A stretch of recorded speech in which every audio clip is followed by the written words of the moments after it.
माझीच वही घेती. तिला तिची वही देऊ, ती तर मग अशीच दिले. खेळणे पण द्या. ती आजकाल ज्या भाऊलीला तिनं हात लावू देत नाही ना, त्याच भाऊलीला स्वतः पण हात लावू देत नाही. तुझ्या पोळ्या होस्तर तिला खेळू? नाही बाबा नाही. कालच माझा होमवर्क झाला तरी मला बाई रागवली. तुला नीट लक्ष देता येत नाही का?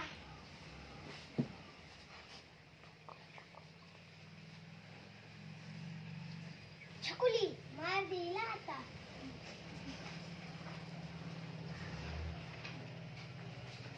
आता मी रागले तर कशी म्हणून रडते? मी लगेच पकडते आणि तिला खेळवायला लागते. हे बघ तिला पुस्तक आणि खेळ. धन्यवाद.